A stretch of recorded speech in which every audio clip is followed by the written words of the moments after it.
The thoughts, opinions, and general overall shade thrown on High at 9 News are those of the individual speakers and not those of High at 9 News, its audience, or its advertisers. The statements made do not constitute medical, legal, or financial advice, and for advice tailored to your specific situation, please consult with a licensed professional. Welcome to the High at 9 News Hour, where you will hear from cannabis industry experts and professionals from around the country talk about important topics while shining light on global issues and discussing cannabis as it relates to politics, regulation and reform, data and technology, science, research and medicine, family and parenting, art, celebrities and entertainment, fitness, sports, mental health and wellness, and plant-based medicines and entheogenics.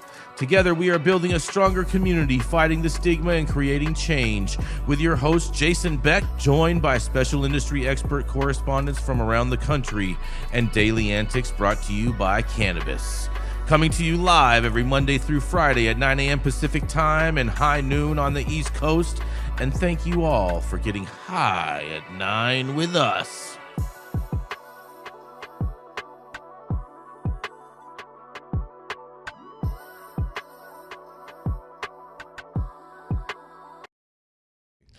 Oh, yes. Good morning, everybody. It is Thursday, October 2nd, and today is National Smarties Day today, you guys. Smarty pants or just Smarties? It's supposed to be for the candy, Dale, but you know what? I'm good with Smarty pants. I'm good with that, you know. Weird that Smarties have their day, but I'm not mad at it. I'll eat some Smarties. You know, I've always thought they were kind of like an overrated candy. I've never been a big fan of them personally. And it's a bunch of sugar tablets. You know? Yeah. Like I used to get mad at Halloween when we would get those, and I'd be like, oh, this, you know, you could have just given me some chocolate. Just give me these wasted. There you go. You know what I mean? It's lame little Smarties. When in doubt, give chocolate at Halloween. There's Exactly. far worse candies to be mad about than Smarties, though. I'm just saying, bro. I wasn't impressed. Okay, I was like, oh, we could have skipped that house. You know, that was my thought. You know, but it's also National Custodial Workers Recognition Day. Give it up for the custodial workers. Yeah. You know, the people that clean the bathrooms in public places, Dale. Those are custodial workers. Uh-huh. Yeah. Well, I was thinking about people who keep custody of you when you're in jail, but no, because of my experience. Let's give it up. Yes, it's fair enough, Dale. Fair enough. It's also, you know, it's also not meant for the custies that live in Florida either. You know what I mean? Just so you know. It's a C. It's also National Name Your Car Day. Stone, you look like you name your car. You don't have a name for your car? Yeah, my car's the Dark Star. Actually. See. I knew you named your car. I knew this. I knew you did. Yes. It's a Grateful Dead reference. Uh-huh. You know, it's all good. Yeah. Hey, you know, I just said that you look like someone that would name your car. You know, I profiled you, and I was right. Listen, look at that. I'm a pretty good profiler. Sometimes, Jason, you can be right about something every once in a while. Oh, so I'm a pretty good. Clock is right twice a day, right? Yeah. I'm a pretty good profiler. You guys would be surprised sometimes, maybe. We've heard that. Mm-hmm. It's also National Fried Scallops Day. Okay. Okay. And National Produce Misting Day. Today. What? Yeah, National Produce Misting Day. Like at the grocery store when they turn the mister on. That's exactly what it is. That's exactly what it is. And like the automated function right there, like the thing that has virtually like a set it and forget it. No human is involved. We're basically thanking a robot and the people who made it today. No, I think we're supposed to be thanking God for the water, for the mist that's keeping our produce fresh. So I think that's where it's all about. Yeah. Vegetables. Yeah. Come on. Yeah, exactly. Or the cretin who turns the water faucet on, right? Mm-hmm. Okay. Yeah. All right. Thanks for spelling that out. Anytime. And thank you all for joining us and getting high at 9 with us. There's also high noon on the East Coast. And please remember to like, share, and subscribe to us on all social media platforms. You can look up above and down below to see exactly where we live on the internet. And we are live every Monday through Friday on YouTube, Rumble, Twitch, X, Instagram, Facebook, Kick, as well as on our very own website at www.high9news.com. So welcome to everyone joining us from any one of those platforms, you guys. And today we are going to kick it off because Kansas officials are cracking down on brazen sales of marijuana and THC products with statewide raids, you guys. That's right. The Kansas Bureau of Investigation Director Tony Mavatiti and Attorney General Chris Kobach announced a crackdown on Wednesday on brazen sales of marijuana and THC products as law enforcement raided 10 shops in 6 cities across the state. The two spoke to reporters at a news conference in Topeka while the raids were underway, and they said additional stores would be targeted later Wednesday and again on Thursday. That's today. Mativi said the KBI, I guess that's the Kansas Bureau of Investigation, was targeting illegal retail drug sales because teenagers were suffering dire health consequences from consuming products with high concentrations of THC. In a quote, "I was at one of these locations earlier today," Madavi said. "The violations of the Kansas Controlled Substances Act are brazen, and these places are selling pre-rolled marijuana cigarettes. They're selling marijuana bud. They're selling marijuana flower in canisters and cigarettes by cigarettes. The places that we've identified today are nothing but weed dealers in strip malls, and we cannot continue to not enforce our controlled substances laws when we have these substances causing bad effects on Kansas kids," he says. Well, Mativi said a Kansas child would face less resistance buying marijuana than tobacco cigarettes, and in a quote says, "That has to come to an end. And that's what we did today," he said. The KBI and local law enforcement spent weeks planning the raids in locations where local prosecutors had agreed to bring charges, and Mativi said the initial wave of targets included smoke shops and vape shops in Concordia, McPherson, Pratt, Salina, Topeka, and Wichita, and the seized products would be sent to the KBI or private labs for testing, Mavati said. And while Kansas is surrounded by states that have legalized cannabis to some extent, the drug remains illegal there, and Kansas lawmakers have considered bills in recent years that would legalize cannabis for medical purposes, and the House passed the legalization back in 2021, but Senate leadership has stonewalled various proposals, and the issue is expected to resurface in the next year's legislative session ahead of election season. But for now, Kobach said the laws have to be enforced, and he said there are many illegal products available at stores in Kansas, including THC vapes and THC teas. In recent years, enforcement of our laws against marijuana and THC in Kansas have been intermittently, or in some jurisdictions, not enforced at all, Kobach said. And so this is an announcement that period of lax enforcement is ending, and the KBI has taken the lead in identifying places that have become particularly brazen in their selling of marijuana products. Kobach and Mativi traced the rise in illegal sales to the 2018 Farm Bill passed by Congress that legalized some hemp products. In the quote, they say, "Since this Farm Bill passed, there's been a growing acceptance of some of these products, whether they're CBD or THC," Maviti said. "Over time, these shops, I think, have pushed the envelope and pushed the envelope and pushed the envelope." Some of the products, Mativi said, contain 75 to 95% pure THC, you guys.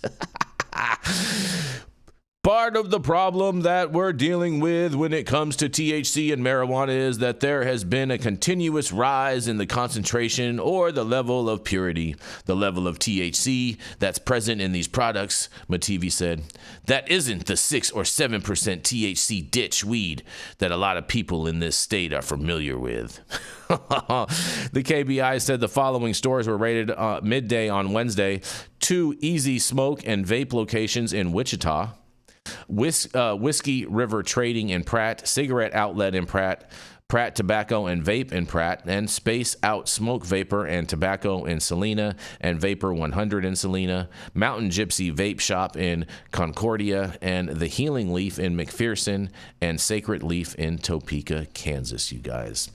Well, big raids, big busts for these guys, but I notice that they're not saying how much was seized are grandstanding on that number. Maybe there'll be a story tomorrow in relation to this, but I can't wait to hear what you guys have to say about this. It hasn't worked for 50-something years. I don't know what you think is going to make it work now. It reminds me of Lundgren and Terrence Hallinan back in the day, right? When the attorney general is going, we're going to go out and kick everyone's ass, and the local district attorney's going, yeah, I ain't even bringing the fucking case. If you want to do it, come on in and do it yourself. And, And what we haven't heard in this story is this the THCA argument we're looking at here, that they're going to hang their hat on. This is not THC Delta 9 THC, it's THC acid. Let's see. I don't know. I think what they're not getting here is the lesson that people with their pocketbooks are voting. They want this shit available. I mean, why is this so hard to understand? And when they claim, oh, we've got all these terrible things happening to our teenagers. Okay, back up. Give me some facts about what's happening. Yep. Has anybody died from this? Are people crashing on the highway? Are your kids jumping off of buildings? I mean, what is it? They say this stuff that it's supposed to inflame emotions, and those of us on our side are going, you're so full of shit, it's coming out your ears. Give me some facts. I'm tired of listening to your hysteria. Let's have a discussion about the facts here. I don't want to do that. Well, then I agree with Dale that whenever I hear talk about the testing, because if they use the wrong test, it's going to come back as 99% Delta 9 THC rather than THCA. So there's the last comment. Yep. So I agree with Dale in that whenever I hear think of the children argument, I instantly go to these, screwy a-holes. What are they hiding? I'll instantly cast doubt on what they're talking about here. But on another side of things, I do agree that at this point, it's safe to say the majority of the country wants it to be legalized and available, or is okay with it. And so if we're at that point now, why are we still dealing with it? Everything Dale said. But on the other side of things, let's just flip it around. This is still basically black market cannabis that's dressed up as a hemp product, and it's still able to avoid certain regulations and certain aspects of safety. And some people might say, well, less regulations is a good thing. And even when we had Joe here like a month ago, he was saying, well, if you buy weed from a gas station, you pretty much deserve what's coming to you. But just from another perspective, as somebody who actually actively and has historically for over a dozen years tested the stuff, if you're not testing cannabis, there's two things that happen to what I'm calling this black market stuff. Number one, you're letting a certain amount filter through, and it's like it's worse than Russian roulette chances. There's a good 25-30% chance that if it's completely unregulated cannabis, something happened to it. Could be mold, could have been some pesticide overspray, could be all sorts of things. Moving to the next step.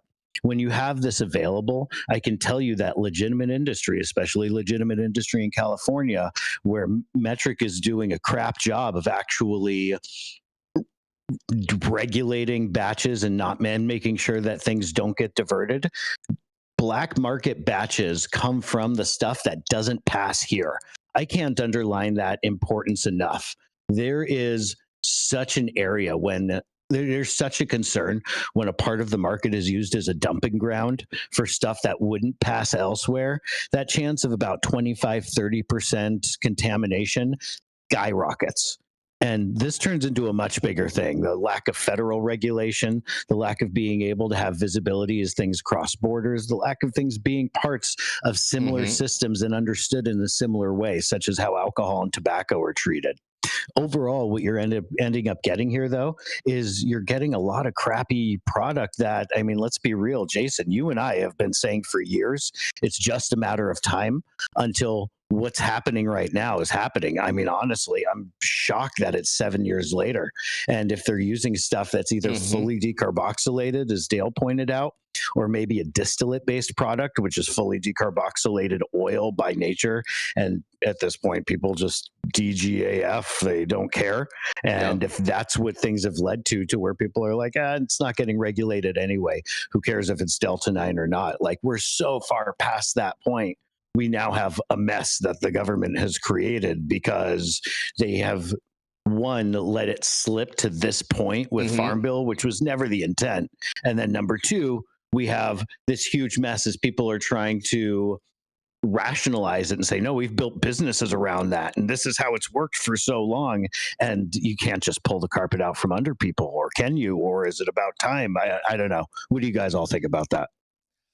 I think you can't. I mean, I think the whole, like, this is the Kansas story. Yes. You got to be careful because if we did that in Texas, that's 8 to 12 billion. And I think sometimes we conflate. I get that when you have a dispo model, gas station weed sounds insane. And I understand that, yes, there are a lot of bad products that flood the market. And some of the first to hit the gas stations are definitely not of the highest quality. At the same time, distributors have already caught on. And there is, you got to know your product as a consumer and also know your brands and then develop the trust that you can with those that you have. And I understand the market is still new in many places, and I'm very lucky to have businesses who are well established enough. But as a patient who can't really, teacup does nothing for me. When I told my gas station guy what brands to place, he put top shelf material on his shelves, and it's selling out. It's like the gas station model. We buy, God forbid we say the word Tylenol, but we buy acetaminophen over the counter. So we buy it over the counter. Why are we so wrapped around the axle? Because we internally within the industry have these squabbles within ourselves between legal markets and hemp markets. And it really is about a legal definition. I think the reality though, Shaun, is that nothing that's sold at gas stations is actually good for you. It's not tested either. And it's true. Like, you would want to require testing if you knew what you could be taking, in my opinion. You guys are saying that unilaterally, and that's not true. I know that there is product on gas. I'm in Texas. We've got buckets. There's no gas station in America that sells top quality products, straight up. Yes, there is. No way. No way. I'm happy to go visit one. I'm happy to go visit one. If there actually is one, it'd be like the one needle in the haystack. Okay. But the reality is that the only thing that gas stations sell when it comes to top quality, top tier is their 91 grade gasoline. That's pretty much it. Y'all are forgetting is that you have other commodities on those shelves that are brand label commodities that are and I wouldn't buy any of those things. I wouldn't buy the honey buns. I wouldn't buy the Subway sandwiches. I wouldn't even buy the coffee. Jason, that's fine if that's not your choice. That's fine for you. I get it. I'm also I like to eat healthy, but I remember Nicole West telling me that in Cali, when they asked for healthier, better juices at the 7-Eleven, they got them. And so it's really, I think we run into those things aren't healthy for you. Let me finish the thought. We run into a slippery slope as an industry saying, unilaterally saying, well, this isn't tested and this can't be that and this can't be that. And that's how you got boxed into these dispo models that are failing across the nation. And they're going to capitalize on that by capturing it through reschedule and medical. So we have to be so responsible. I understand that there are bad products out there, but there are bad products on dispo shelves too. We can't just say there are. That's for sure. Bad. And we can't also forget that some of these products are definitely falling off the trucks of the same company. This story though, Shaun, is not about a beef between dispensaries and gas stations. So I'm talking about us. The industry experts who are having these conversations need to be wise about not boxing ourselves in. And yes, there is a luxury convenience store economy. There's also a mid-tier convenience store economy.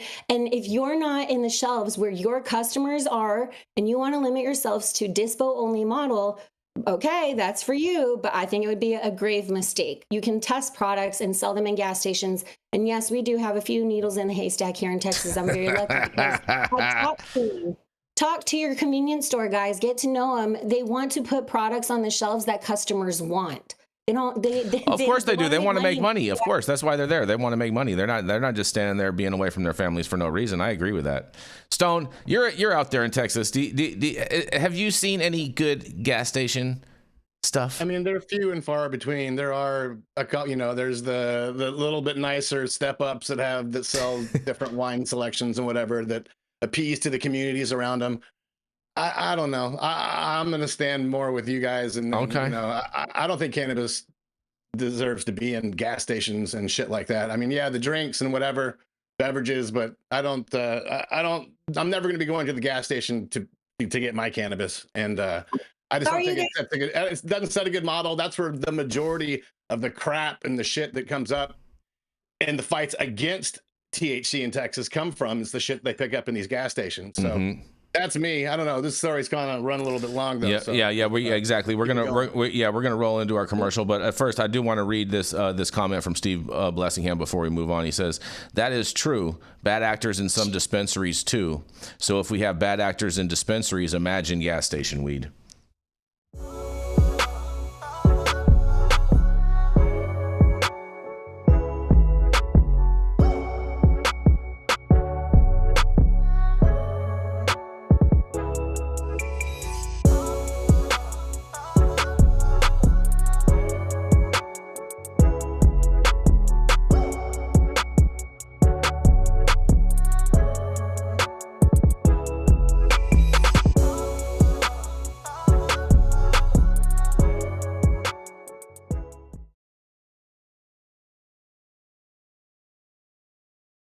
Go, and we are back, you guys, and oh man, you're gonna love this, Dale. This is because a Detroit marijuana grower loses his license after numerous issues identified inside the facility. That's right. A marijuana establishment in Detroit gave up its business license after cannabis regulators identified numerous issues with its operation, including discrepancies of thousands of pounds of weed products and exceeding the legal plant limit.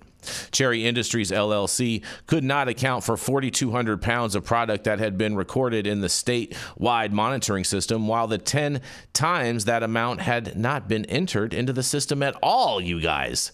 Wow. Cherry Industries, located at 6387 East Nevada Street in Detroit, Michigan, was warned in a 16-count complaint from the Cannabis Regulatory Agency.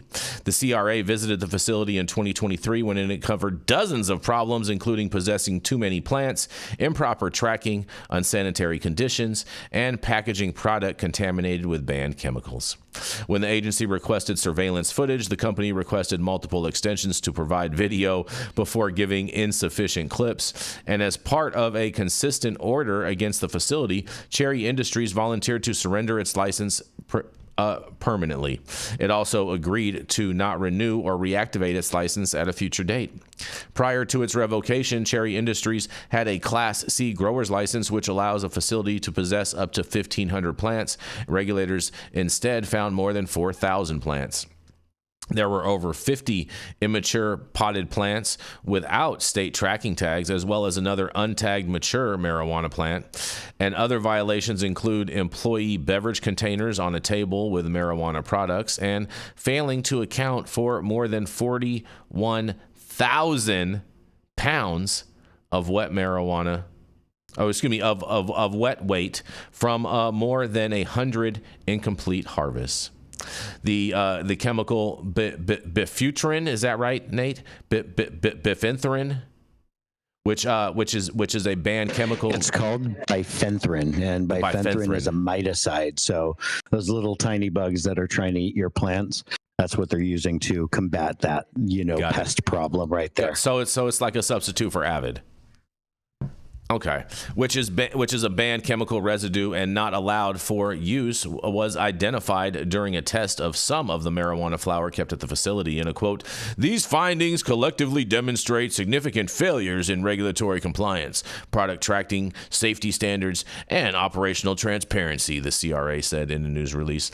Michigan does keep track of 2 lists of individuals excluded from operating in the state, and 1 individuals who voluntarily excluded themselves from the state's marijuana business license list, and the other in the involuntary exclusion list, which includes individuals the state has targeted for removing their license, you guys. Man, Trap City, Detroit. These guys had all kinds of pounds just running out the back door, untagged, ready to roll. And they gave up their license and said they won't renew it. Yeah. Do you think Do you think that's a crazy one right there? Do you think, Dale, that was in exchange for them probably not trying to prosecute them and go after them that's criminally? What I'd be begging for. Hey, it sounds like this is the functional equivalent of a burner distro. Yep. Although they do have cultivation there, somebody rolled in before they got all the evidence, sort of cleaned up. And I've had meetings with clients where you sit down and listen to stories. You go, okay, shit, this is a shit sandwich. Did you give me anything to work with here? And the answer is no. I'm dumb as a fucking rock, and I got caught with all this product, or I couldn't account for it. And it's like, okay, well, we'll beg to just give up your license if you don't get prosecuted here. I'm sure that's what happened. What a bunch of knuckleheads. Jeez. Yeah. Yeah. In a market like Michigan, there's no reason for a company like this to be cutting corners. Yeah. It really just makes the entire industry look bad when you got these guys doing this shit. So yeah. Shame on you, Cherry. Yep. Oh, man. Nate, what do you think? There's more and more stories coming out of Michigan right now, and I'm wondering if that's a trend right now. If there are more companies that have like kind of a no F's given kind of approach because they've been allowed to slide, like I think with Dale's read, this sounds a lot like the reality of a dummy distro when they get caught mid-stride in operations of actually not not paying attention to the rules. A snapshot of what they're doing looks just like this. So that's likely something that they had been letting slide for a while. At the other side of things, I'm wondering if Michigan is either tightening up or trimming down or what the end kind of scene of this is. But one thing I do know is there are almost weekly stories coming out of Michigan where there are reasonable sized companies that are finding some pretty, novel ways in some ways and, just tried and failed ways like this to be bad actors. Hopefully that trend doesn't continue. Really, like we need to see more people paying attention to the rules and being good role models in this industry. We don't have enough of those. Interesting. Well, fair enough on that. I guess we're going to roll right into Mr. Attorney at Law. Oh, go ahead, Shaun. Why don't we have enough of those? Like, what is the problem with the industry? What's our fucking deal? Like, I'm serious. I'm kind of over it at this stage. Like, what's the problem within the industry? Well, I can tell you the biggest problem. The biggest problem is that everybody has been trapping forever, and it's trap until you die is the motto of everybody in the space until until shit hits the fan. Of organized crime and the cartels have gotten into legitimate operations. Like, they're in fucking avocados. How big dick do you think you are by operating like a moron? I mean, are you serious? Like, I'm so over this shit. It's time to grow up. And on that, we're gonna roll we're gonna roll into Attorney at Law, Mr. Dale Schafer. Dale has been an attorney since the Reagan administration. He's represented physicians, hospitals, insurance companies, cops, corrections officers, and for the last 25 years, he has specialized in cannabis law. He served a 5-year federal prison sentence for helping medical marijuana patients and managed to save his law license. He's blunt. He doesn't smoke them because they're ratchet and nasty, but he is honest and he's unconcerned with your opinion, public opinions, and anyone else's opinion for that matter. And he will show you how he can defy gravity by pissing up a rope. That's right, is your favorite Tio Loco, and you can now find him at his own law office at the law office of none other than Dale Schafer. Good morning, everybody. It's Tio Loco here again. My story this morning comes out of Marijuana Moment. Yesterday by Kyle Yeager. The headline is Feds Call Marijuana a Deadly Drug and say even medical cannabis has serious consequences.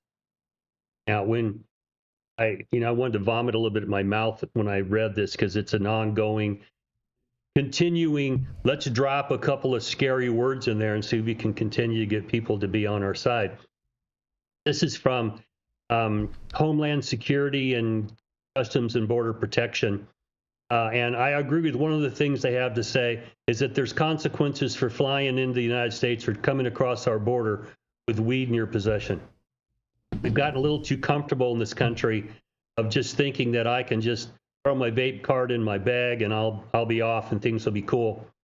And I think Brittany Griner found out what happens when you don't check your vape cart when you come in. And coming back in the United States, it really hasn't been that big an issue up till now, but I think the warning, the shot across the bow here now is that perhaps we're going to start checking your bags a little closer and fine you, of course, take your weed away, and there's still the possibility you could go to jail. I agree with that. Don't be stupid.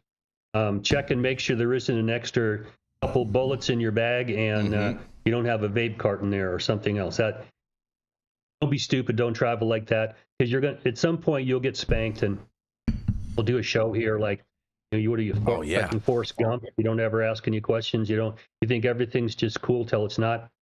Okay, I want to mimic that. Don't be stupid. The other one where they put out a warning about deadly drugs and they included marijuana in it, and this caught my attention because if we have anything coming out of the Trump administration, there's multiple mixed messages, especially about cannabis. What are we going to do? He came out and sort of tacitly came in favor of the Florida amendment, didn't pass. And then he's given a video out there about the benefits of CBD. Honestly, I don't think he even knows what CBD is, but he's at least not torpedoing the whole thing. CBD is a medically active product. But then we all are hopeful here reading the tea leaves, and then Kristi Noem and her gang come out and go, oh no, this is a deadly product, and they list it with heroin and fentanyl and meth and coke, and it's like, you guys, now you've gone a bridge too far. Because even they have to admit there's never been a fatal overdose of weed. Okay, so if we look at every other product on their list and then we add alcohol and tobacco, there is a lethal dose for all of those drugs. Some of them are very close to what you would call the therapeutic dose. Fentanyl is one of those. I mean, we used to give fentanyl, we had Narcan right there. And when you gave them fentanyl, you had Narcan available. It was a medically active product. You don't get that when you go into the slum and buy you buy your hit of heroin or fentanyl that day. It doesn't come with some Narcan for you. So it really is a dangerous product.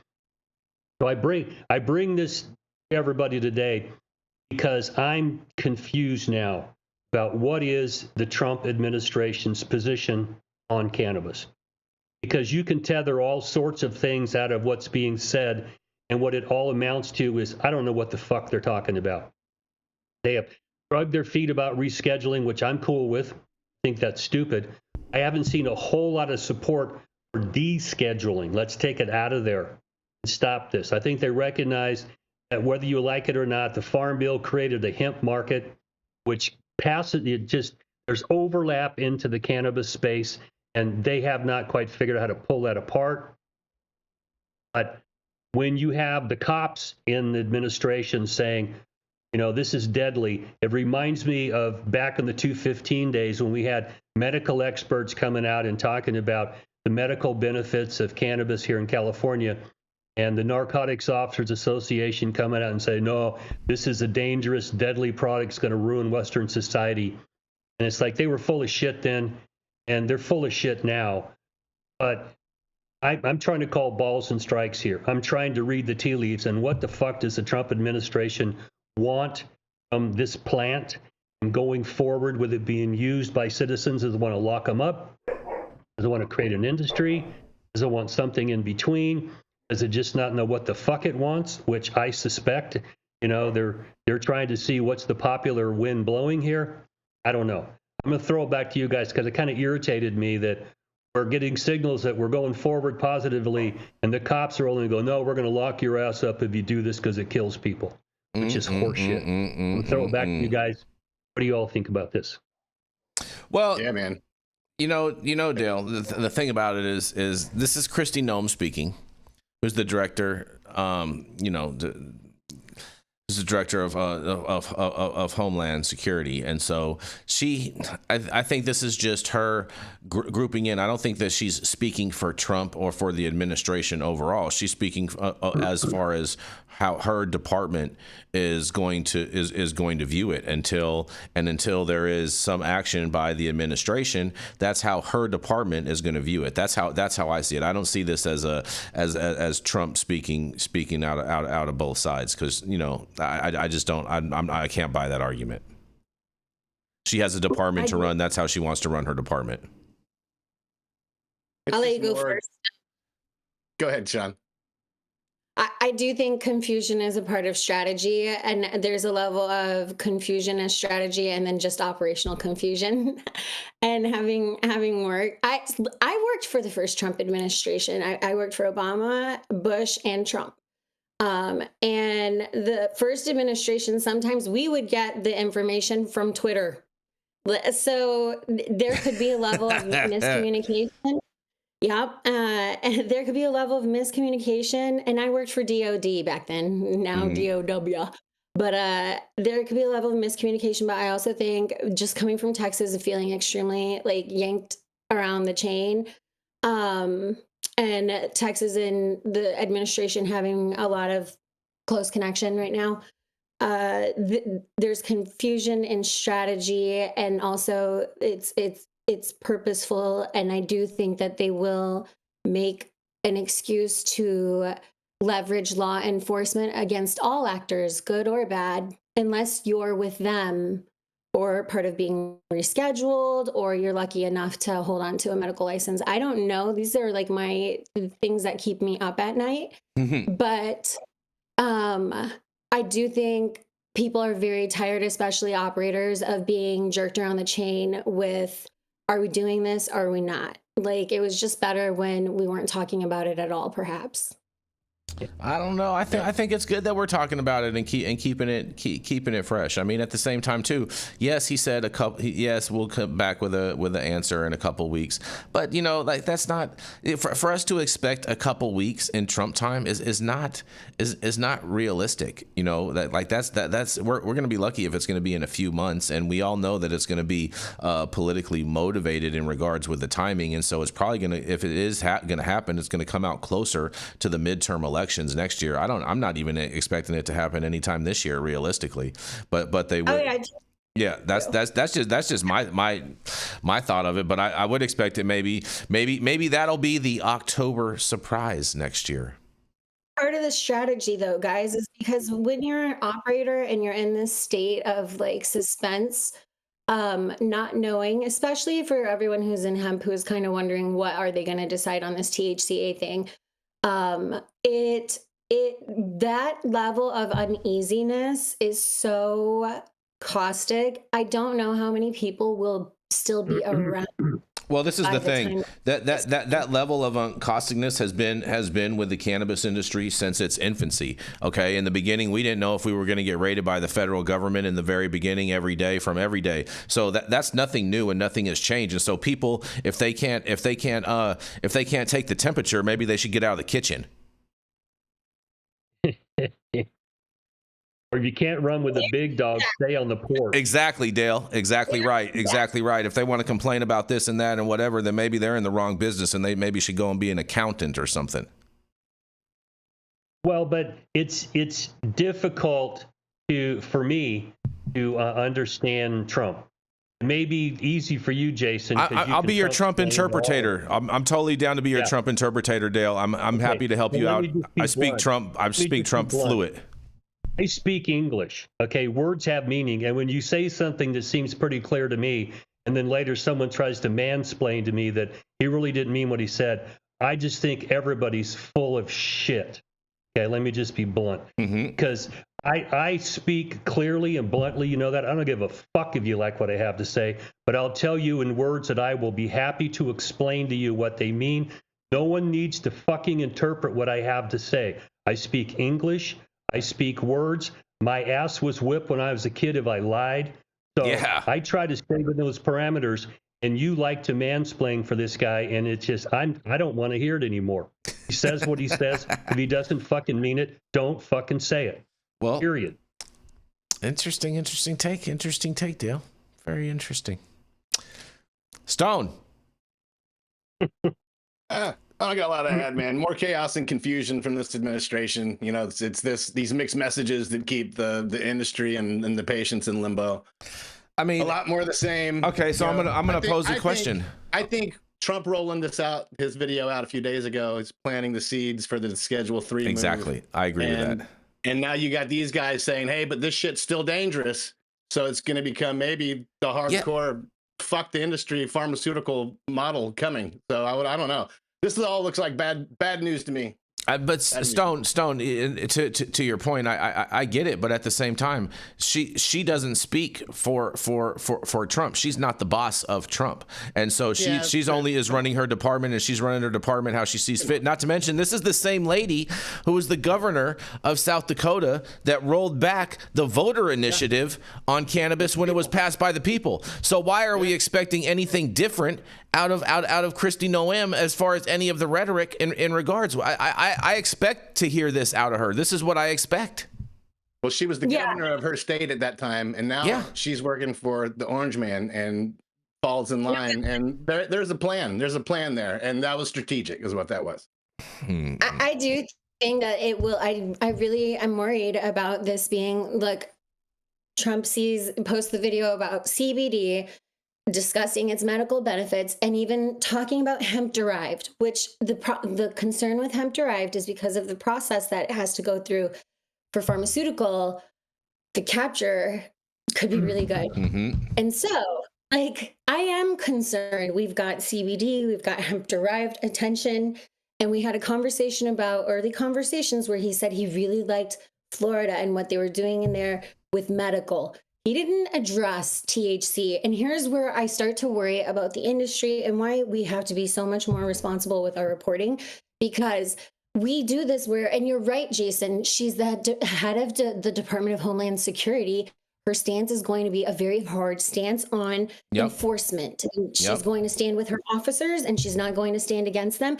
And obviously, given how they've stood for ICE, she's not going to stand up for cannabis, guys. Like, are you kidding? Yeah. They're going to use these things in tandem, and it's going to become a real, I think we're going to see a very serious period of enforcement as a last stretch before reschedule. And it is concerning. I think there's going to be more heat than what you felt in more recent years. Oh, yeah. Bring the heat.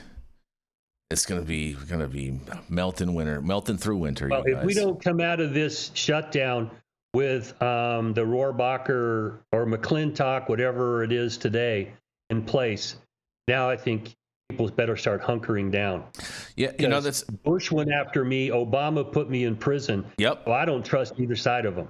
Okay? I'm with you. If they're gonna gear this thing up, and that CR provision goes away, and our Ninth Circuit case, the McGinnis case, goes away, and they can roll into every dispensary and take your ass away, and you're looking at a 10-piece at a minimum, because 1,000 plants you can't walk into a dispensary without finding products that amount to 1,000 plants. So it's concerning to me. If Trump really is the guy pulling all the strings, he can make a phone call and tell whoever's in the administration, you use these words or you're fired. Okay. So this is part of a bigger plan. I agree. It's just concerning that the cops continue to be given the microphone to say things that are just objectively and factually horse shit. It continues to bug me that they do that. Fair enough. And on that, we are going to roll into our next commercial, and we are going to be right back. Every legend has a humble beginning. In world news, leaders are gathering today for the annual summit. I want to tell you something, Che. The government is watching us through the television. Oh, John. Look, right there. They're trying to hack into my TV box. We're still not able to hack into the TV box, sir. Ha! But they can't. I've rebuilt the entire electronic system, and it sends and receives signals through quantum phase space. They'll never get in. Engage target. In other news, local authorities are investigating a series of strange atmospheric phenomena reported by residents. Ma'am, we're with the federal government. We need to ask you some questions. John? Is there a problem? We've been trying to penetrate your TV box for over 6 months. I told you they were trying to watch us through the TV, but you didn't believe me. We can't get in, and to be frank, we have no idea what you've created. Yeah, that's the point. It's called privacy. You know what the Fourth Amendment guarantees? All we know is that we can't get inside. We want to know if you can create one for us. QUX. Even the government wants one.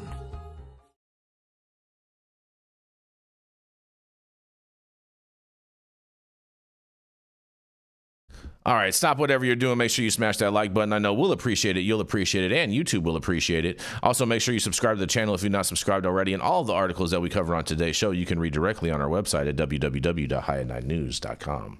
Introducing QUX Pay, or simply the Pay app. Where you can pay like it's nobody's business. Because it isn't. It's what everyone's been clamoring for. It's finally here. Secure every payment. Your data stays private.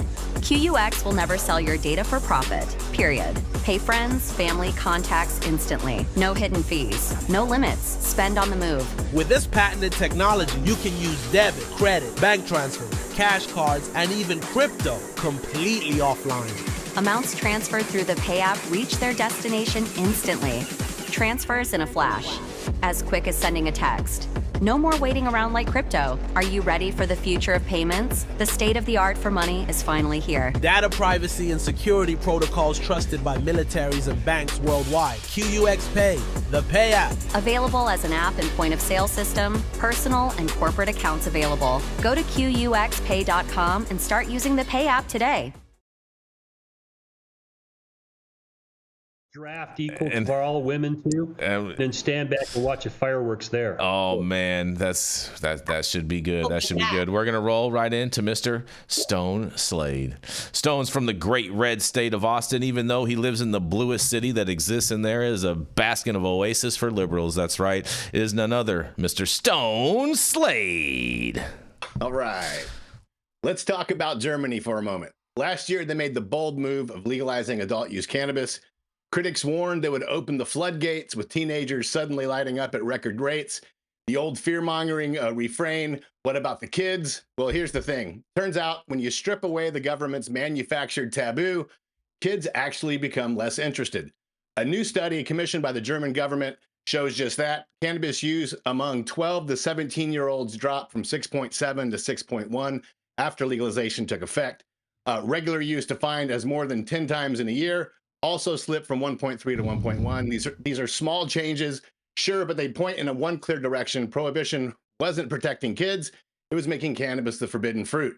Karl Lauterbach, Germany's former health minister who pushed legalization, said it himself, bans do not deter young people. And he's right. You tell a teenager they can't have something, suddenly that's the most fascinating thing in the world, but you normalize it, you regulate it, you put it out in the open where it belongs, and like magic, it loses its edge. Kids move on. Now, let's be fair, among young adults, those 18 to 25, use did go up a little bit. Past year consumption rose from 23.3 to 25.6. The biggest jump came from young men, climbing to nearly a third, reporting use in the past year. That's not insignificant, but these are legal adults making adult choices in a regulated system, and that's exactly where cannabis use should be happening. Not in high school hallways, not through back alley market deals. The bigger story here is that Germany's approach is actually working. Almost 90% of German cannabis consumers are now getting their product from legal regulated sources. Before legalization, that number was just 23.5. That means safer products, fewer sales to minors, and a shrinking illicit market. And if it fits the global pattern, Canada youth rates didn't spike after legalization in 2018. In U.S. states with legal cannabis, most saw teen consumption hold steady or even decline. The sky didn't fall, and in fact, the sky cleared. So what's the lesson for us here in the States? It's simple. The best way to protect our children from cannabis is not prohibition, it's normalization. By bringing cannabis into the light, by regulating it honestly, and by educating rather than fear-mongering, we take away the mystery that prohibition created. Kids stop caring about it because it's no longer a badge of rebellion. The U.S. government spent decades convincing us that prohibition was just about protecting the children, but this study out of Germany shows what many of us have said for all along. If you really want to protect the kids, stop lying to them, normalize cannabis, regulate it, and watch as the next generation shrugs and says, not that interesting. And that's the real win, isn't it? My Stone Slade for the High at 9 News. Wow. Germany, Stone. Germany, look at that. Look at this, bro. They're showing how it's done. Their numbers are dropping. I don't know if I trust. I mean, I don't know if I really believe 93% or whatever is buying legally, but we'll roll with the numbers. You know, but this is the position we're trying to take here in California. Let's look at cannabis more like alcohol, because we've normalized alcohol. It's got all kinds of problems with it. You know, I was a kid buying alcohol before I was 21, but I also was a family that sold it. You know, the trouble you got and blah. It wasn't the same as the problems we're facing today with all these other drugs. I would like to see these statistics brought into the United States to have a real honest discussion. Okay, we're taking a look at stats in our country that teen use is down. Okay, and as you say, and even Mark Twain said this, when you have a prohibition, the prohibited things becomes precious. Now, it's called the male tail typically. The male tail. Men that are disagreeable, they will not do anything you tell them to do. If you tell them not to do something, they're going to go do it. It's called the male tail, the disagreeable men. It's part of the problem in our industry. It's one of the teenage phenomenon. Even females fall into this. If you tell them not to do it, they're going to go do it. You know, so we need to get beyond the fear mongering and look at what's actually happening. Alcohol use is going down. The next generation wants to use cannabis. The young people are using it less. It's safer. Can we have these discussions? Oh, and by the way, when you increase the white market, the green market, if you will, black market shrinks. I mean, Forrest Gump can figure this one out. How is it we're still having these, discussions where people think they're right by just pulling something out of their ass? We have the facts to show that you're wrong. And where do we go with this? Yeah, and we do have those studies here in the U.S. I know that they've been presented to legislators time and time again. We're seeing a huge drop. We had new studies come out this past year in legal states. We're seeing a drop in teenage use. And the question is, like, it's not just that the kids will do it. Like, if we wanted to get real biblical with it, I mean, that original sin, it was don't eat the apple, right? And we did it. We had to eat the apple or don't touch the button. It's like, it's just a thing with humans. It's instinctual. It's deep. You got to know what it is because there's an air of mystery about it. And I think one of the things that is most beneficial in the states where they're seeing a drop is this increase in education and conversation, especially for consumers. It's just not cool if your mom is doing it. Sorry. And also the kids these days are choosing other choices. They're not drinking alcohol. They're not smoking weed. They're choosing healthier food options. Some of them. It's culturally we're shifting. And I think it's okay to let go of some bad habits without necessarily making them outlaw. Any thoughts on this, Nate? I like to see things like this normalized. Yeah. In a word, that's what's going on here. It's normalization, and this is what it looks like. It's not so bad, is it? Yeah. I'm hoping, as we've had the opportunity in the U.S. to become a sort of a true north, a here's how you do it scenario for rolling out cannabis, and boy did we whiff that. So it's nice to see people do it right. And, so many of the things that we're now, in a round circle talking about and saying, yeah, of course, this is how it should be. Of course, this is what worked out. It's because this is very validating to us because we've talked for years. How much of the last 20 years have you been looking at cannabis through the lens of legalization or wanting it to be legalized and be done the right way? It looks like this, not the ish show that we've seen here in the US, not what we've seen here in California or unfortunately other places where we just sort of have this inbuilt contradiction between people who are in amongst even the same culture who like cannabis and who don't, and who can't seem to agree on the same page that it's here and it just needs to be approached sanely. And so, again, here's what it looks like when it's approached sanely. It's not so crazy, is it? In fact, it's more normal sounding and looking than virtually anything else surrounding this industry, because this is what cannabis looks like after it's exciting, when it's boring. It's just an industry now. Like, can you guys imagine like getting to that point in our industry? Like, how much of I can't wait for it to get to that point. So I'm a real world, real life example. I grew up around it. My parents had it. It was around me all the time. I would pass joints, for them. It was never something that I was interested in or even wanted to fuck with. And it wasn't until actually we moved to Texas and somewhere around 7th grade where my other friends are like, oh, there's this shit called this. And I wonder what this is like. And I was like, I know where to get some. I can hold on. Let's find out, Yeah. But it was nothing. I wasn't even interested in it until I found the kids that were like, dude, that shit's taboo. We need to try that. You know what I mean? You were basically. The United States has been the tail wagging the dog in the drug world since at least 1970, when the Controlled Substance Act was passed. We have pressured every nation in the world to get on board with our draconian view of drug use. Okay? Let's prohibit it. Let's lock everybody up.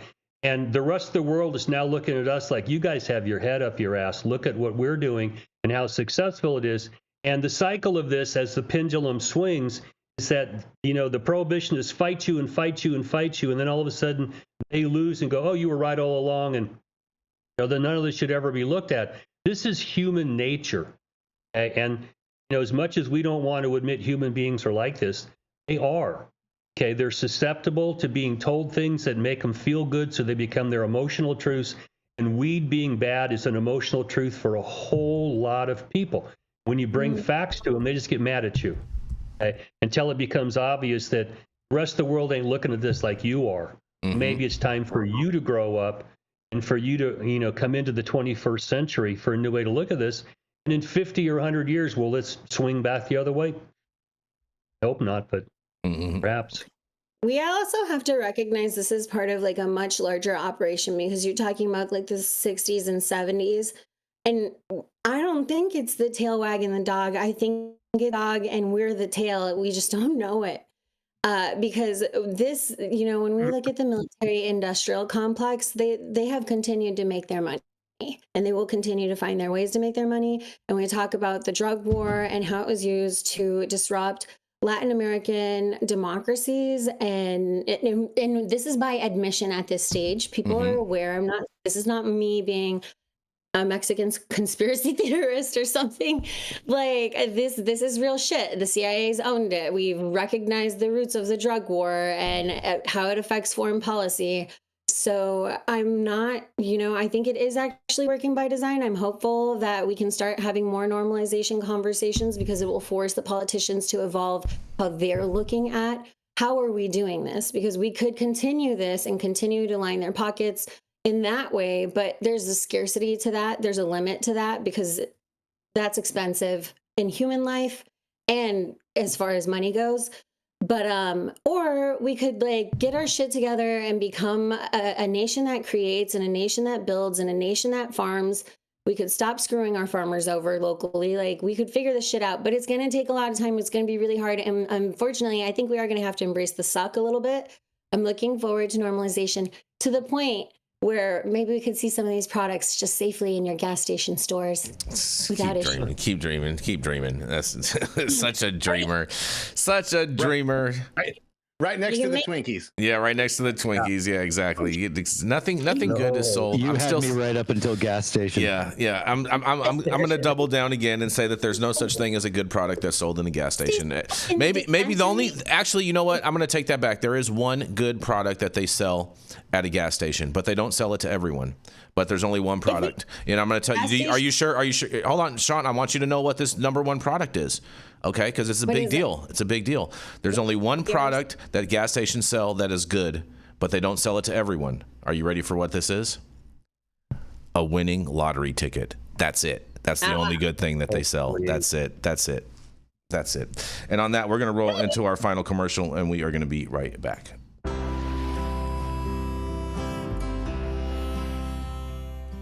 Oh, man, your knees still bothering you, man?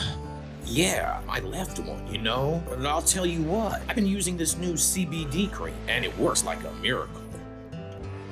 CBDs? I done heard about them CBDs. I was out there on them Twitters the other day, and I I heard it gets you high as a kite.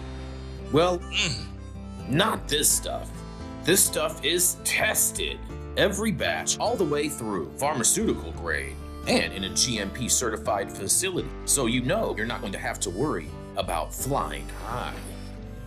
GMP certified? I might have to try some of this out. Where I'm even find this? You go directly to aimhighhemp.com and they will ship it to your door right away. Test it. It's not a name, it's a promise. We are back, you guys. We are back, and we are going to roll right into Mr. Nate Winokur. He was the founder of a lab that was unjustly prosecuted and had to turn over their license that was all about testing, and now he's producing content that can show the world and educate the consumer all about testing and all the nuances, good and bad, with his series called Teaching Bud. It is none other than Mr. Nate Winokur. Thank you, Jason, and thank you, everyone, for having me. And I'm happy to bring this article to everybody's attention. This comes from Cannabis Science and Technology magazine, and it's titled New Review Highlights CBD Potential in Skin, Wound Healing, and Oral Health. A recently published review provided an updated examination of the multiple applications of cannabidiol for a variety, that's CBD, for a variety of skin conditions. Through its interactions with the CB1 and CB2 receptors in the skin's endocannabinoid system, CBD has been shown to have multiple functions and properties, including anti-inflammatory, antioxidant, and antibacterial properties, the study explains. Previous studies have provided evidence for its effect in skin conditions from acne to alopecia to cancer. There also exist challenges to the use of CBD and the need for more data on long-term effects. The current bibliographic review, Cannabidiol and Skin Health, a comprehensive review of topical applications in dermatology and cosmetic science, was published just recently in August 2025. For this review, the researchers analyzed literature from several databases related to CBD and skin conditions, plus topical applications. They noted that imbalances in the skin's endocannabinoid system can contribute to skin conditions and breakdown of the skin barrier function, explaining that CBD interacts with and modulates the ECS, or endocannabinoid system, though the exact mechanisms are not fully understood. Multiple studies were referenced and summarized when demonstrating the effects of CBD for managing anti-inflammatory, antioxidant, antimicrobial, lipostatic, which regulates lipid functions like fat functions within the body, and wound healing properties. Topical and transdermal applications of CBD are most common in order to achieve high concentrations at a local effect with minimal systemic side effects. However, CBD usually does not reach deep layers of the skin and is not very water soluble. The researchers suggest new delivery systems, or ROAs, routes of administration, I talk about those sometimes, for enhanced therapeutic potential and consistent results. So what to get from that paragraph is that high doses are typically where it's most effective. Small token doses of things like CBD and oftentimes, other cannabinoids inside of skincare products are oftentimes not very effective. The review examined, getting back to it, various studies and trials regarding CBD and skin disorders. With skin cancer, CBD has been shown to interact with the endocannabinoid system and with additional receptors to reduce cell proliferation, stimulate apoptosis, and suppress tumor, I'm not used to this word as much, angiogenesis. The review examined studies for various skin disorders that responded to CBD, including, deep breath, acne, allergic contact dermatitis, seborrheic dermatitis, atopic dermatitis, alopecia, calciphylaxis, a condition characterized by skin necrosis from vascular calcification, epidermolysis, I apologize, bullosa, pruritus, psoriasis and scalp psoriasis, Yoderma granulosum. I typically don't get tripped up that much with medical terms. Thank you guys for bearing with me. It also summarized CBD and wound healing, both acute and chronic. The cannabinoids' antioxidant and anti-inflammatory properties were noted for their effect on controlling immune responses, cytokine activity, and reducing oxidative stress. Though research is limited, the potential of CBD for anti-aging and rejuvenation effects on the skin was also examined, noting the modulating effects on biomarkers. The evolving regulatory landscape and affecting the use of CBD more rigorous safety testing should be further considered, the researchers also stated. CBD use in dentistry was noted for opportunities for dental pulp repair, pain management, and infection control, though challenges such as dosing, mechanisms of action, and other research gaps were also described. Ultimately, though current studies show the potential for CBD to be beneficial in therapeutic uses, its use in dermatology, cosmetics, and other applications is still limited by skin permeability challenges, varied formulations and products, regulatory frameworks, and safety concerns, though its use seems to be well tolerated in the short term.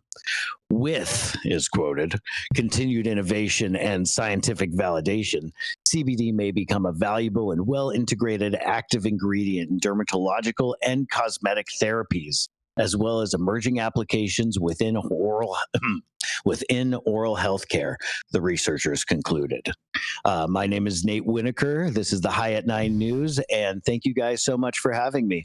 What do you guys all think about this? I'm always excited to see stuff like this pop up, and this is nothing short of awesome. I can also answer some questions if you guys have, but not wanting to get too much into the grit yet. So, go ahead, guys. So now all of a sudden, Proactive is going to come out, basically, Nate, with Proactive CBD, because it's better and makes your skin more vibrant, and then that way, it actually alleviates pimples faster. One could argue that it would be an awesome antibacterial additive that you could add to a product like Proactive. Who would they use for their marketing on Proactive? Because they can't use Diddy anymore. Guys, come on, this is let's not do, look, skincare, CBD. It's skincare.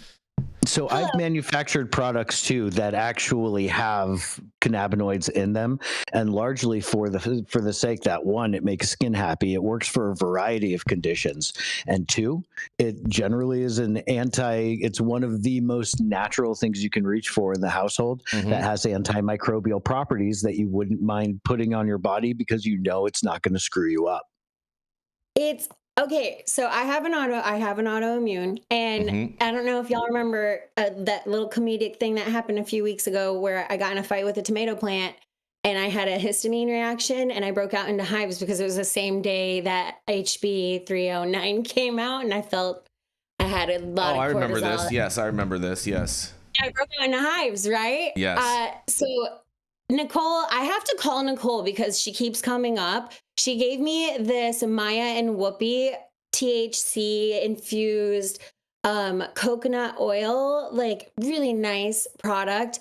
And it was the first thing I reached for when I started breaking out into hives. And to be honest, until I became anaphylactic, it was working so well. Like, it was working so well on the hives. It wasn't until I was like, oh shit, my throat is closing. I should probably go to a doctor. So that should speak to how good it works on the skin and dermatological issues, because it was actually treating the hives and it was doing really, really well, better than almost any steroid I had seen, though the steroids did help.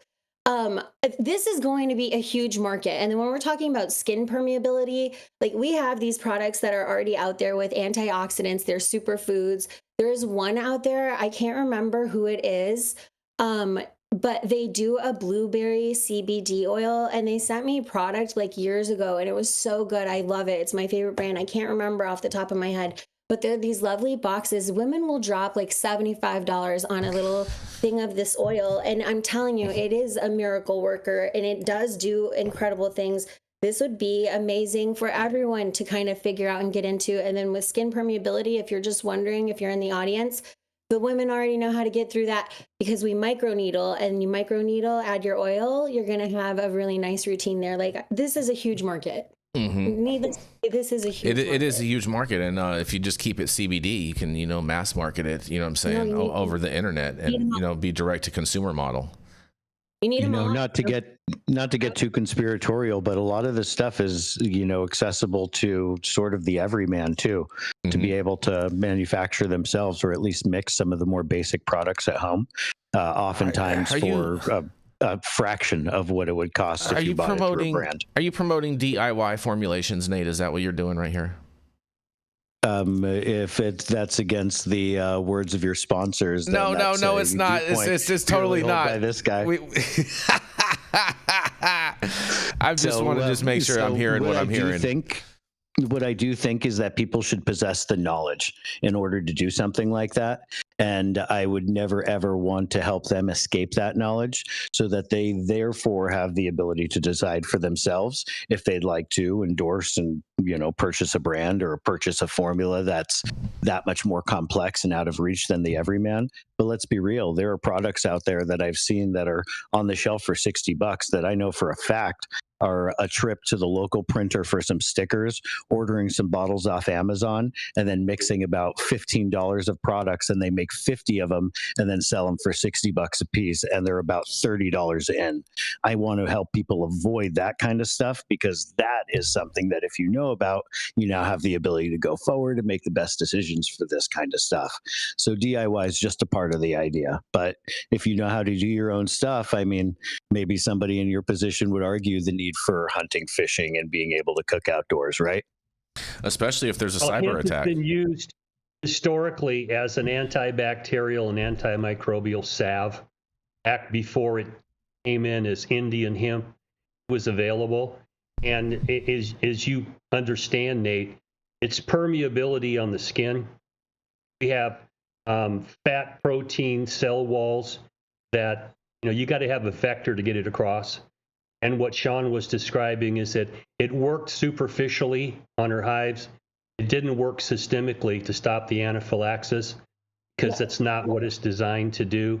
You need something else besides that. And typically it's adrenaline that opens things back up. But we don't really have the honest discussions about this. As Nate said, they'll put a product out there that objectively works, but, could it be mixed with other things like perhaps a dermatological steroid or an antibiotic that would then be more targeted, and you get the dermatologist or the GPs to write prescriptions for this? That is a place where I think the Schedule 3 could have a good market. And just the nutraceutical part of this, where externally it does work on histamine reactions, is what you were describing, Shaun. Yeah. It also seems, as they said, to work on apoptosis, which is the leading cause for cancer. It works at those levels. But there's a lot of wishful thinking about what it might do. This deserves double-blind studies so that you can take out what you expect it to do. Nobody knows, and you get honest research into this. And how do we fashion these products so that they do the things that they claim they do? And we're not there yet. So they go out there, you spend $60 for it, and you think it makes you look pretty, which it does, but you could rub Jergens on your skin and look the same with a little CBD oil. So some of this is marketing, but a lot of it, we just don't understand everything yet. And a cream on your skin without, say, DSMO or something like that, to move it across that barrier is just going to be an external product. It's not going to go into your system and even do a lot in the area. It just doesn't get absorbed very well. They did state in the article that through this means that were included in the study, that permeability was a concern. And they also stated that although this was clinical, anecdotal, and able to determine from observation and everything else that they could do the relative truth to these matters. One thing that could not be established, which is absolutely paramount with regards to discussing any form healthcare or treatment that is considered to be as valuable as we would expect is the understanding of the pathways, which is not understood. You bring up anaphylactic shock; those pathways, fortunately, are beautifully understood. That means right there is something that is worth pointing out as, if anything, not a contradiction, an area where I wouldn't want to create any discrepancy in how I'm discussing this, because those pathways truly aren't discovered. And you mentioned something like DSMO being able to be utilized with a lot of these products to be able to help create a systemic or transferred effect.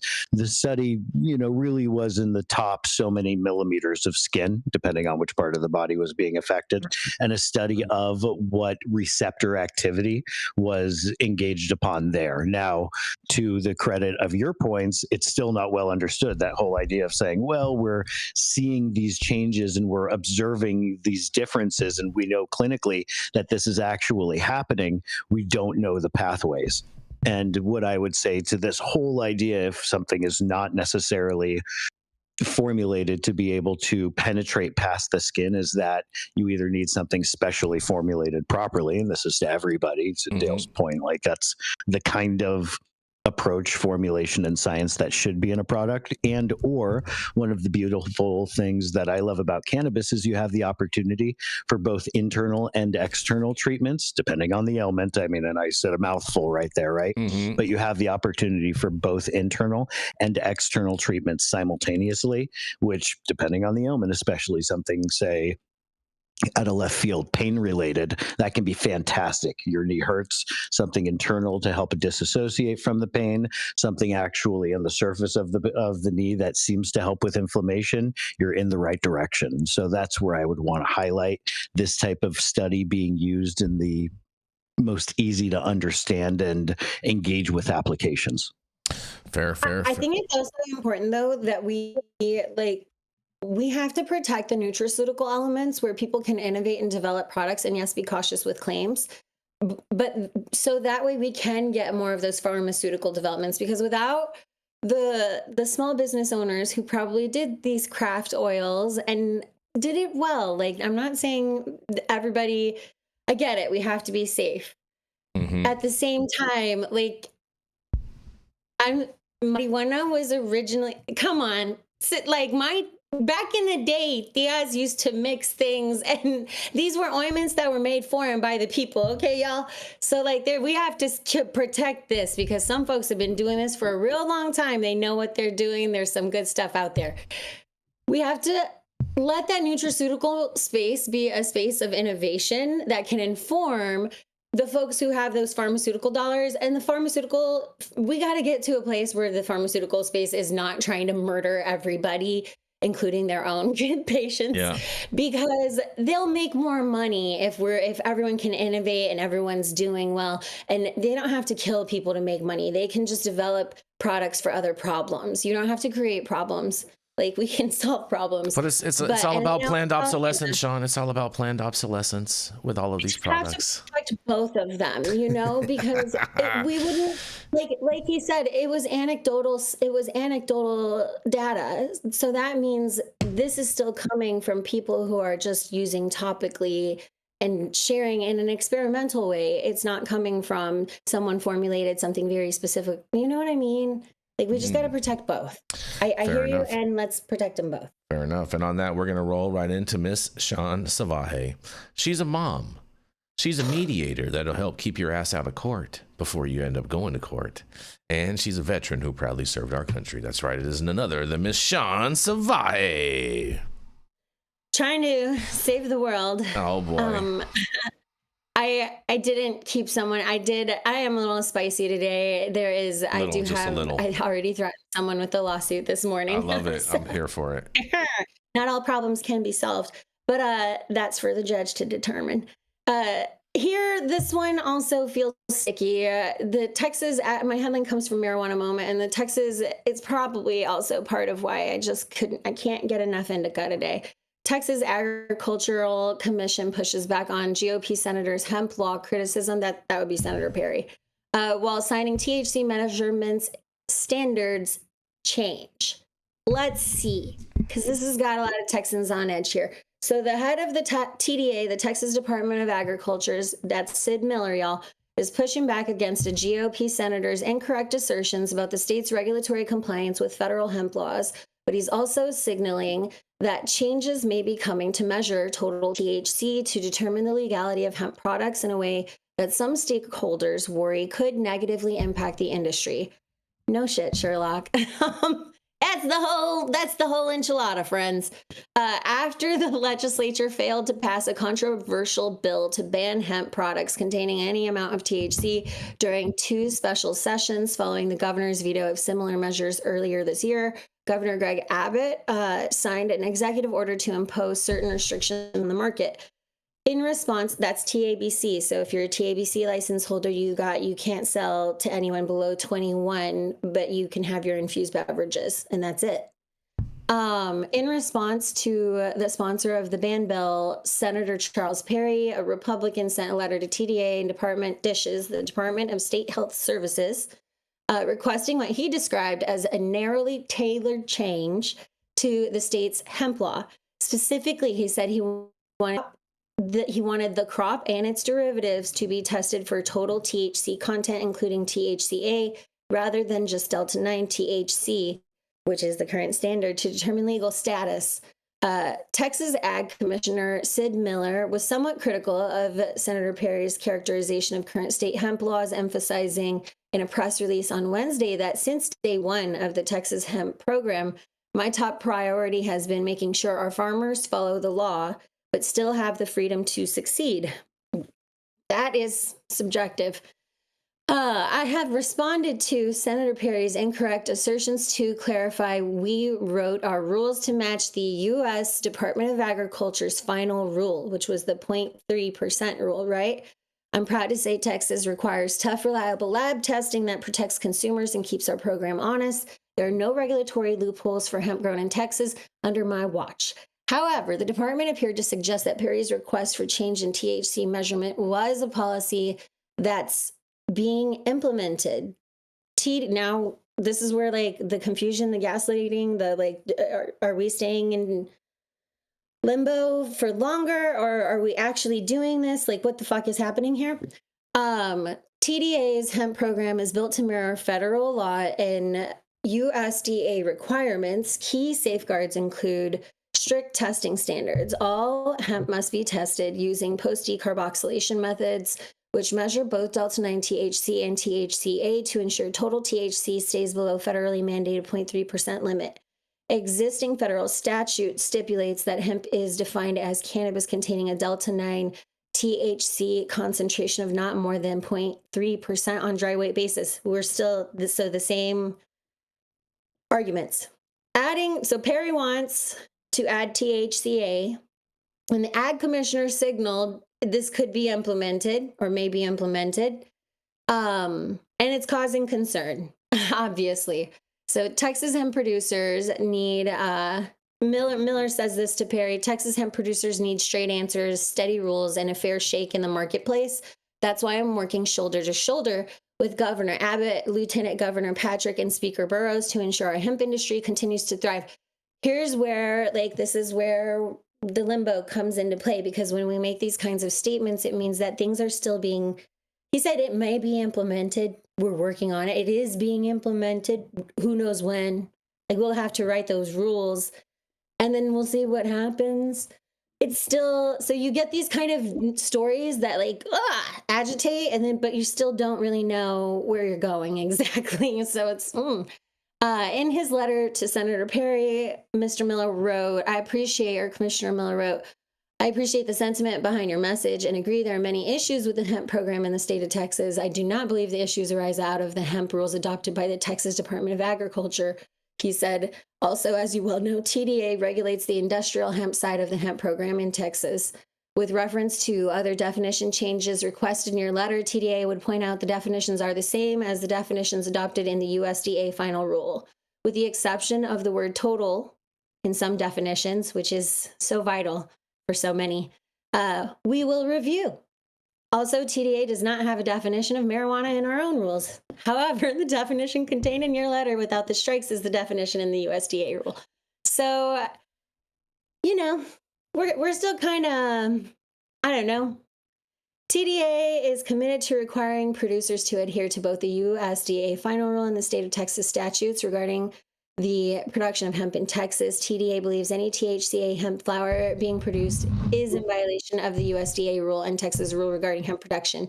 TDA is aware there are cannabis marijuana programs that allow for legal production of cannabis marijuana, and these producers may be using these programs as a loophole to manufacture and sell their product as legal consumable hemp.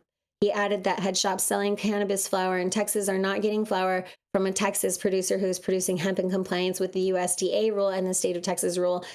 And in the view of TDA, the cannabis flower is being brought in from another state or being grown in violation of the Texas statutes and rules. So it's they're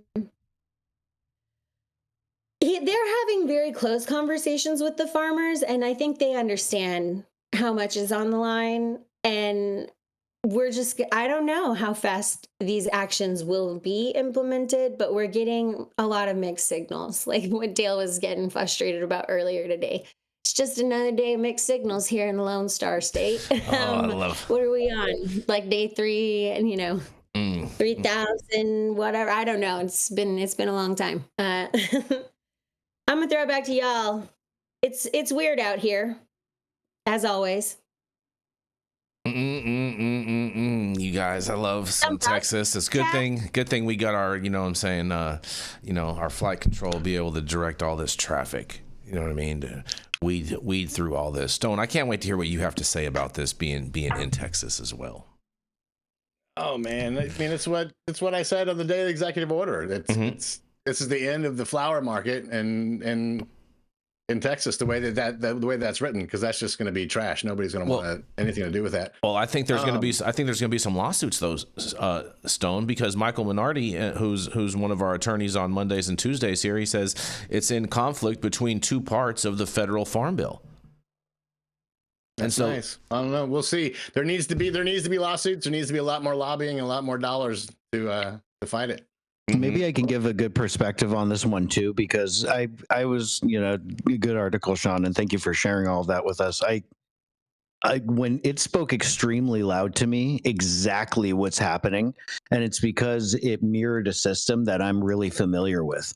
Seen Cannabis we know about, and I'm all too happy to be critical about how the previously BCC, now DCC, has handled their efforts, even leading to the end of one of my businesses without due process whatsoever. It sucks, but that's the DCC. You have the California Department of Agriculture, essentially an analog to what's being discussed here, that has their own industrial hemp program. And the industrial hemp program has been around since pre-COVID, I think, and since day one. I think 2016 things to be measured. They've removed the ambiguity of that 0.3%. Like, bear in mind the idea of cannabis, and trust me, I mean, as somebody who got in trouble for cannabis pretty much all through growing up and didn't like it, the notion of being able to have this hemp style program at your fingertips. I mean, every Thursday that I'm here, we cover another story that has to do with somebody getting in trouble because they relied on how that 0.3 hemp threshold looked. And then it just basically got handed to them either through GC testing or through people considering total THC, which is THCA plus Delta 9, which is the same as it is here through the industrial hemp program and always has been. It's the same thing. And it's just further clarification, because the farm bill is not written very well, clearly. It's further clarification of what that 0.3% is. That 0.3% maxes out with the total THC, and that's what defines it as hemp. It's not like this way and loophole, essentially, as it's been used to Trojan horse regular weed into the hands of smoke shops and gas stations. That's how it's been used. But we're just literally seeing the government saying, here's how it should have have been considered. Here's how, and trust me, I don't agree with Texas often. Here's how it should have been considered. Here's how it should have been done from day one. Here's us removing the ambiguity from Farm Bill. And realistically, if you want, and not that I want to see Texas have something like their own corrupt version of the DCC, but let's just imagine that Texas does it right, like Germany, now that we have a new true north to this whole matter, right? Let's imagine that there is a good way to go here and that they do pursue that. That might be a good thing, and it keeps things controlled and regulated. It keeps hemp as hemp. It defines it as that, and it allows cannabis to hopefully someday become cannabis by removing this ambiguity, this inbuilt schizophrenic contradiction that we have where things can't be defined one way versus another depending on who's writing a bill. That sucks, guys. Like, it shouldn't take, like, we're used to things taking forever in order to, and it continues to suck even though our expectations are subverted like constantly, right? But just imagine this goes well. It's necessary to make these distinctions. Like, it pains me to agree with, because I'm sure the dude behind this and I would not sit down to dinner well, but this is how things need to be, in my humble opinion, distinguished in order to help us move forward. Or we call it all cannabis and all hemp, and we remove this 0.3% distinction and we move on. But to suggest that what they're doing here is isolated, it's not. This is, I mean, word for word what I am used to and what I have read and what I've seen form in California for their industrial hemp industry. All they're doing is, I mean, for better or worse, they're reducing what's happening in Texas through this model down into something identical to California's industrial hemp industry. Nate, you know what they say about politics, right? Is that politics makes the strangest bedfellows. And you just proved that. Well, y'all know that Sid Miller was growing. Remember, we did that story a few months ago. I know. I want to hear what Dale thinks about this legal argument. If he thinks what he thinks in regards to this. I think it's comical that we go from a period of history where hemp was rope, clothes, paper. Okay. Not to mention, you were shunned. You were if you were a farmer and you weren't growing hemp before World War II, you were shunned for not doing so. Well, because hemp was necessary for building ships, for making clothes, canvas. I mean, there was so many things it was used for as an industrial product. And then in the 1840s, this stuff called Indian hemp shows up, which got a lot of THC. It really wasn't part of European culture till then. And then since then, we really still don't know what the hell to do with this stuff because we keep playing games with it. And at some point, hemp will be under the USDA, the Agricultural Department, and cannabis, whatever term they use marijuana, which is a racial pejorative. Indian hemp was also. They're going to find a term that defines the psychoactive plant products, which is what we've been talking about here. And CBD may be out of it. I don't know. If we get anything out of reschedule, they're going to have to chew on this a little bit, and then the black market will blow up because they'll try to control it, and people go, yeah, fuck, I got a pound of weed for you. Step around the corner, and I don't care what the government says. Weed has been available. It's available today, and it's going to be available. These are semantic games that have downsides because I'll just tell you, sleeping in orange jumpsuits and eating with a spork is no fun. Okay? And it should not be part of this, but we can't figure this out. This is why the law uses Latin, because it's a dead language. Nobody comes up with a new word for something that's been a 2,000-year-old concept. Nobody has to reinvent the names. This is nonsense. Coming up with the word marijuana and taking away hemp and cannabis with the Marijuana Tax Act in 37 just turned this into a god-awful mess, and we haven't figured it out since then. And good luck figuring this stuff out in the near term. Yeah, well, Dishes still has to do its rulemaking. So TDA will make its adjustments with the application of enforcement, but actually enforce. Texans no. Dishes still has to do its rulemaking.